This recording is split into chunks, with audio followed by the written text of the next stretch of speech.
One of my very good friends has a saying that if something happens in her life and she can't call it good, she affirms that it is good for her. So if it's not good, it's good for me, she says. And I remember the afternoon that I was talking with her and another friend. There's three of us, all of us who went into ministry in the same year, 2018, within months of each other. And we've just held on to each other and have guided each other through this journey of ministry, and with friendship and love and support and objectivity and all kinds of wisdom and good food and desserts, things like that.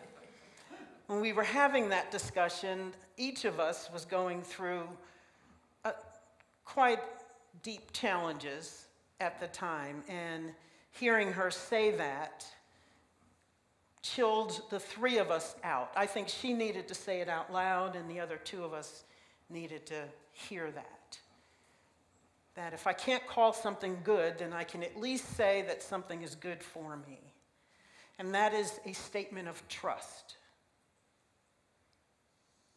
Deep trust in the God of your understanding or life or fate or whatever, the universe, whatever you want to call it. For it doesn't matter what you call it. What matters is what you believe. And what is your ultimate statement when things start to get rocky?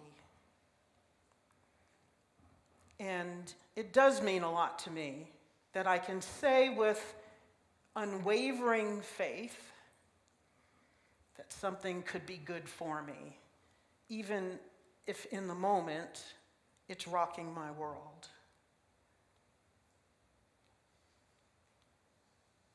Even if in the moment it's rocking my world. And I think sometimes we do need to say things out loud. They call the voice, at least in Unity, we call the voice the power center. And there's something about saying something out loud that makes the brain shift, the heart shift, everything shifts, because now you've just commanded something. That's why it's important to think about what you say out loud. What do you say out loud? It's important what you think, but especially if you say it out loud, because then there's a vibration that's happening in the universe. So if something is not good, and good is a judgment, the Buddhists say that life just is. It's neither good nor bad. It just is. And we're the ones who assign meaning to life and to what happens, our circumstances.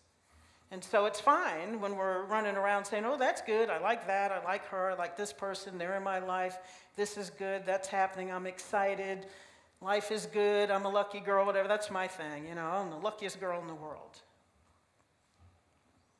But then what happens when we hit the skids and there's a lot of stuff happening and we don't want it, we're not sure about it, we're scared of it.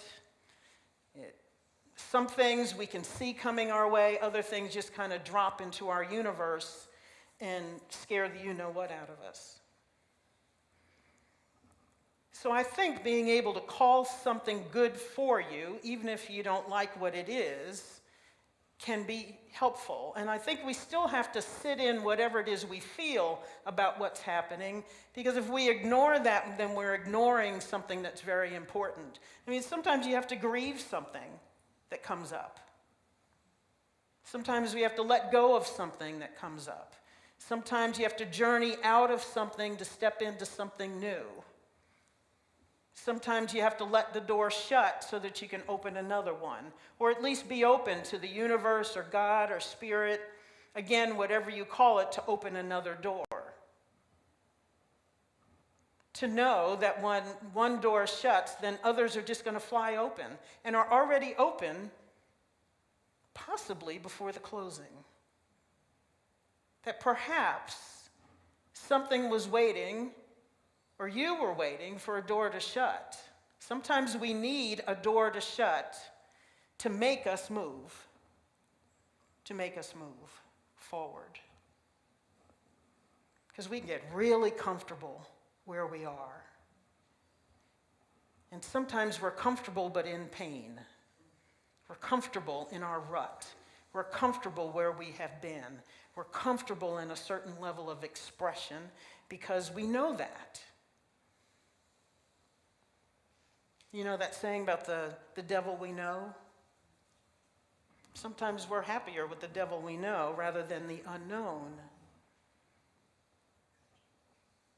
And I don't know, in my beliefs, I don't think that the universe or God does stuff to us to either test us or kick us forward. I believe that we are in cooperation with God all the time. And that actually what ends up coming to us is something we may have an experience we want it to have. And I'm still working on this philosophy and getting comfortable with it, so I may not be articulate. I'm thinking about it as I'm articulating it to you. So I believe, because in ultimate free will, that perhaps we have signed up for particular experiences and they're coming forward into our lives so that we can learn something, that we can experience something in this physical life as infinitely powerful spiritual beings. And so I don't believe the universe does anything to us that we don't want or having called forth or had some agreement about before we came here in physicality. So like I said, that's not written in stone. It's just something I'm working with.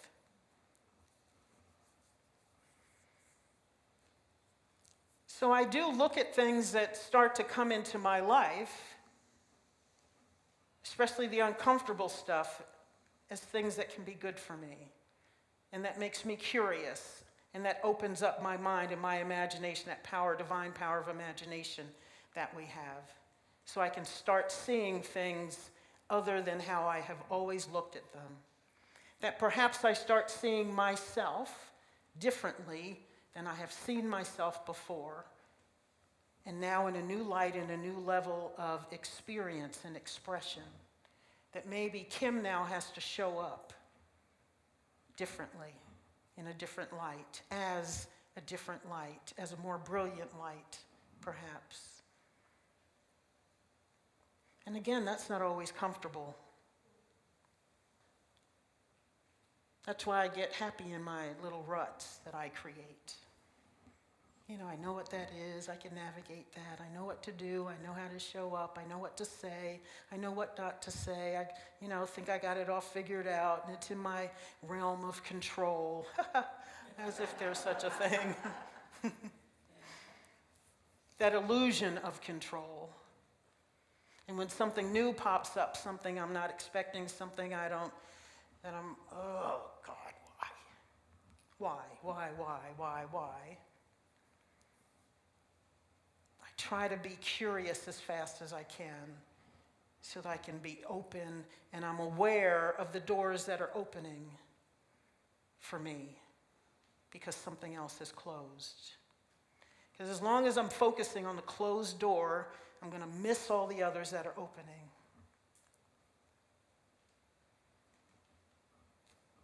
As long as we're focusing on the doors that have closed, we cannot see what is opening up for us.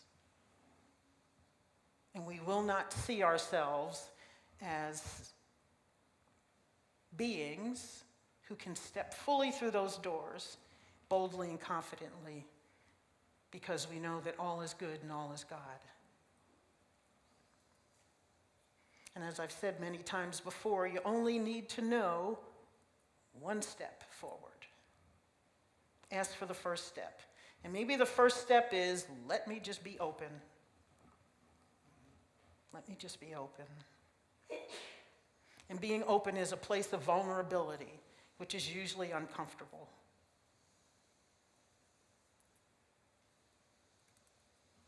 Because you don't know what's going to happen. And we're probably going to make mistakes. And we're probably going to be unsure. But I know that what I can be sure of is God. Always. Always. Always. So every time I have a challenge, and the challenges sometimes are bigger and better than they were before, I always go back and I remind myself that I have never been disappointed. Never, never, never, never have I been disappointed. I have always been supported by God when I have leaned on God. And the journey may not have looked like I thought it was going to look. In fact, most of the time it does not look. In fact, right now in this moment, I don't think it has ever looked the way I thought it would look. But now I know just to say, okay, all right, let's do this thing. Let's do this. Let's, as in me and God, the royal we. Me and God.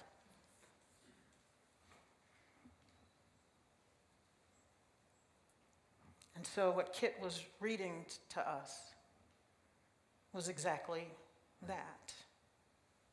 And I like that those statements of trust and those readings about trust, that the heading was liberty, because as long as we can have that deep trust, then we are free. We are free. We're free of doubt and worry, which is anxiety, which can eat us up. It's eaten me up on many a day, many weeks, many months. Doubt and worry and anxiety have clouded my days.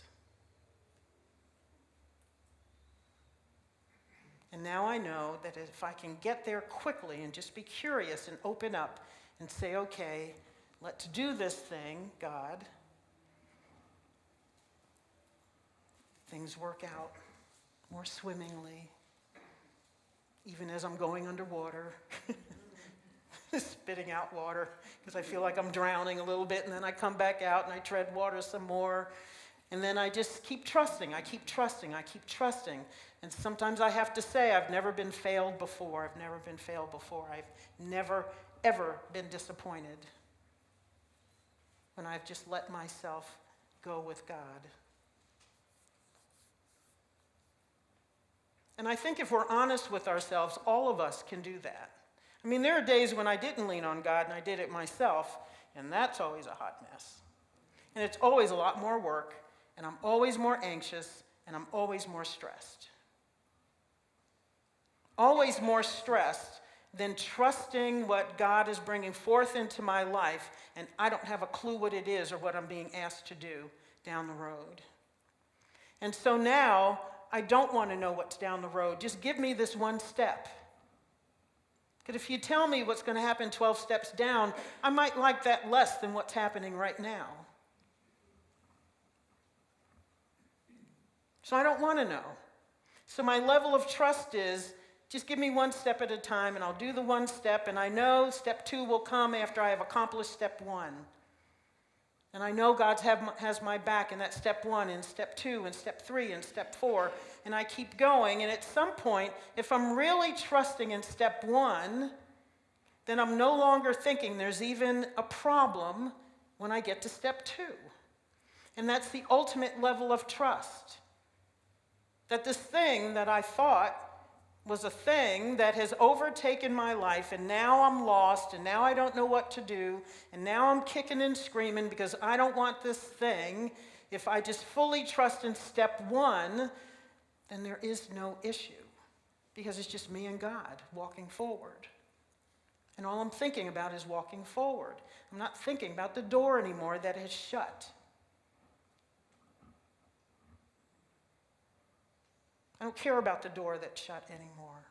And it may come up, and I still might have to grieve it, but I'm not attached to it anymore. I'm not attached. It's just a door that's shut. Okay. And many more will open. Every new step for me is a new door that opens. Because I learned something new about me and God in that moment, in that step. And the more I learn about God, the more I learn about me, and the more I am set free. That rhymes. Somebody might want to write that down. There's a song in that somewhere. So it's in the stepping forward that we learn, and it's in the stepping forward that we experience God. Because every time I learn about God, it's through an experience. It's not because God spoke and the clouds opened and I hear this grand, wonderful, deep voice in my head that says something and all of a sudden I'm changed. It's always in the moving forward that I am changed. And again, like I've told you before, I have those moments where I just think, oh man, yeah.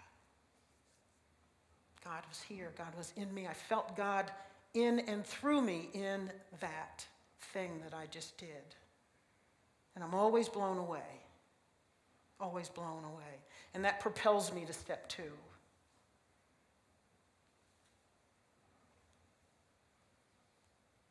So in our living, we experience God. In our doing, we experience God. In our traveling through open and closed doors, we experience God, and God becomes more alive for us.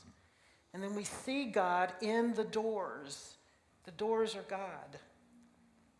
Even though, again, I don't know that God's opening or closing the doors. Maybe that's us. It probably doesn't matter. All that matters to me is that I experience God in the traveling through. That I remember that God is here with me in everything.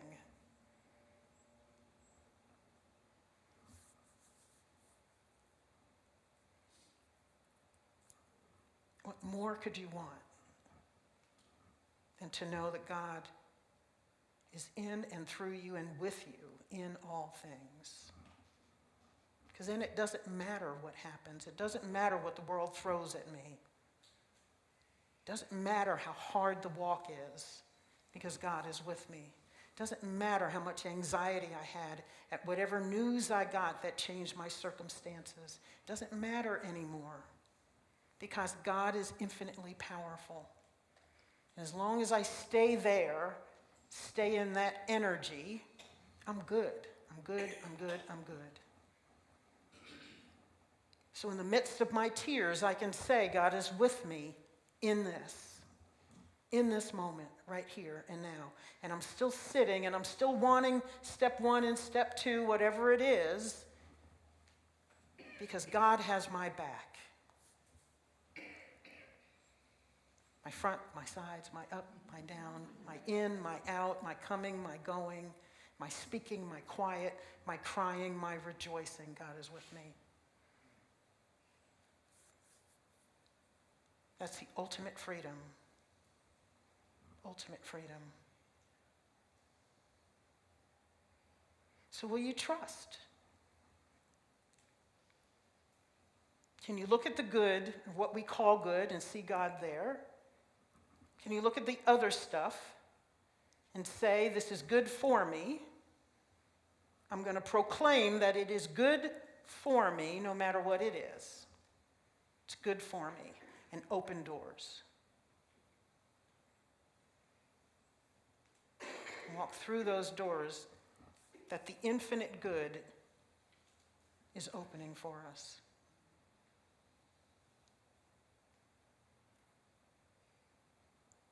Waiting for us just to step through them, cross that threshold, and step into something new. And even better than whatever was behind the door that closed. That's what I believe now. That the next door that opens is far better than what that was. And if I called it good and I called it great, then what's over here is even greater.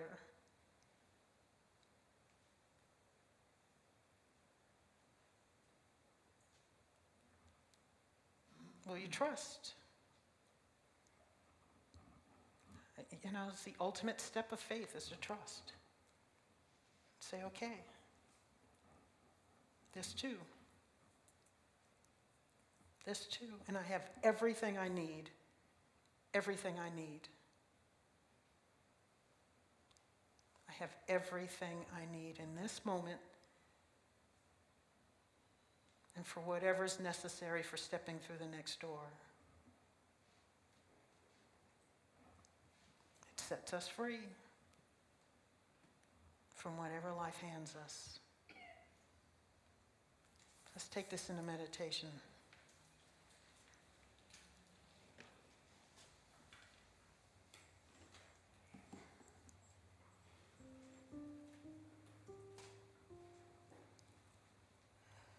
So there are always doors opening and closing.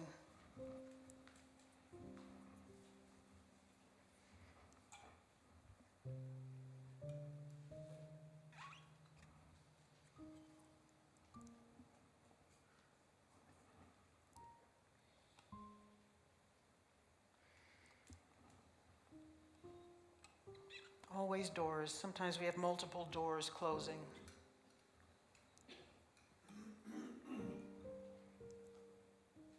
The question is, are we standing in front of the closed door?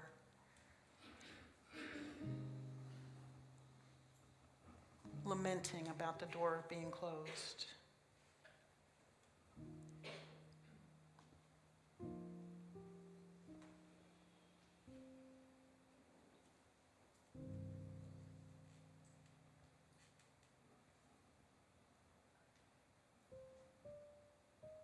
And so as we consider the doors that are closed right now or have closed, can we sit with whatever we feel at the closing?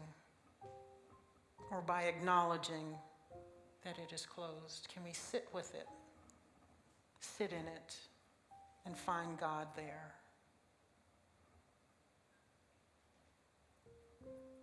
And if we don't immediately feel or see God there, are we willing to call God in? To open your eyes to God's presence? For if God is truly everywhere, then God is there too. What do you believe? What do you trust in?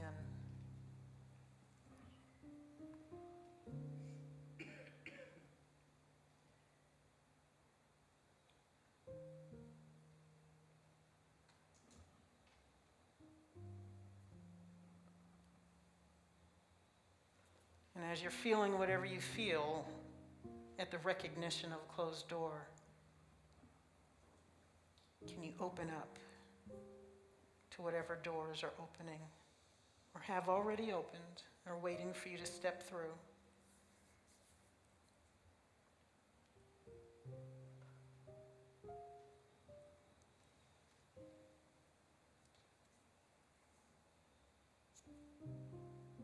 And to step through those open doors with glorious expectation.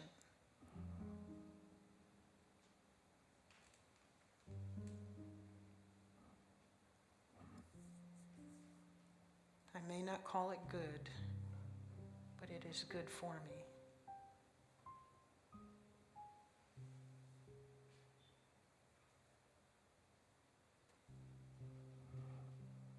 This too is good for me. I claim it to be so. For God is in and through all things. God was in the closing of the door and in the opening of others.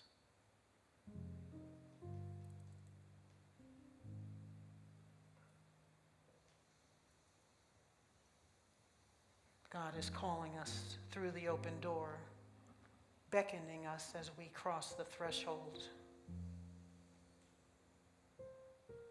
beckoning to us even before we get to the threshold, calling us forth into expanded goodness, expanded light.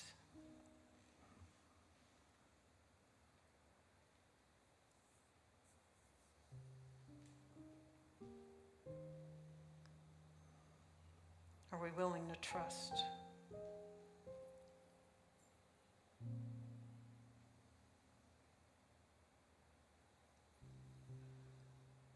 The universe is always calling us into expansion.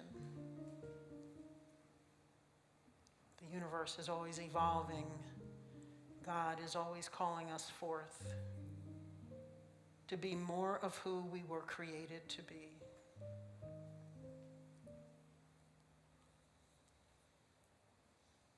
Magnificence.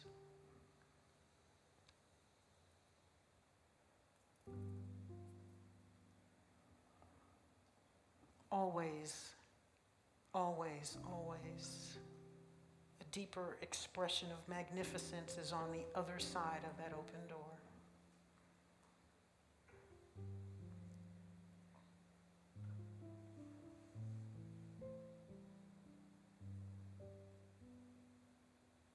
On the other side of the door is greater splendor waiting to burst forth from you.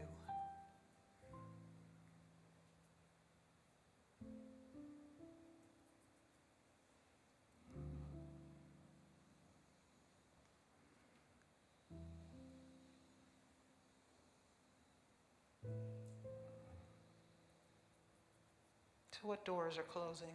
What doors have closed in your life?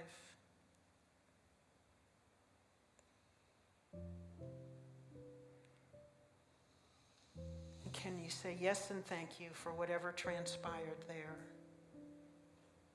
And say yes and thank you to whatever's opening up, waiting for you.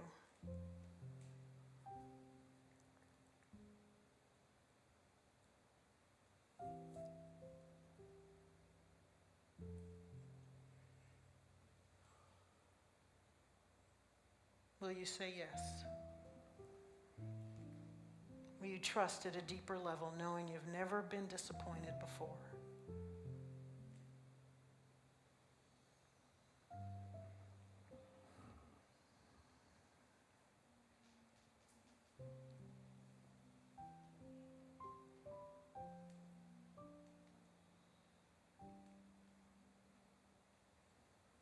So here in this moment, I invite you to say yes and thank you to what has transpired and what has gone before.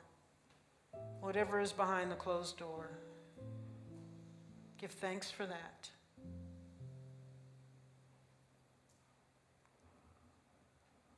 And say yes and thank you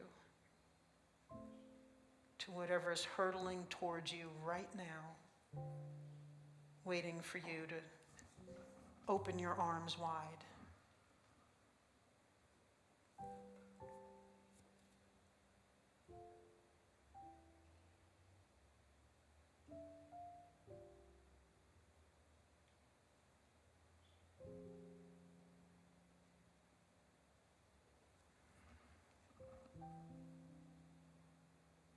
Will you say yes?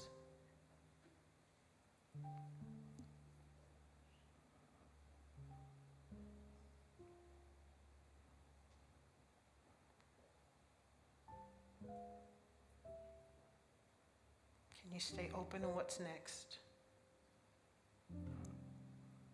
Even as you grieve what has ended.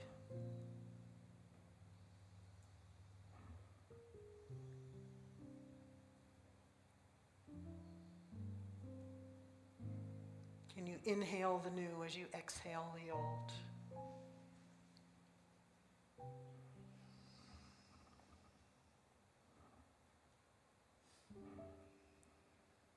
Can you let go and let God?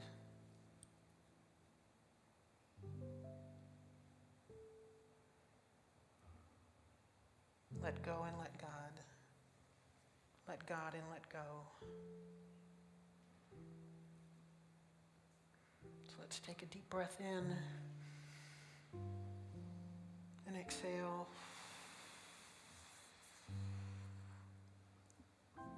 Inhale again, deeply, deeply, deeply, filling your lungs all the way. Hold it at the top. Hold it, hold it, hold it, and now exhale. Emptying your lungs.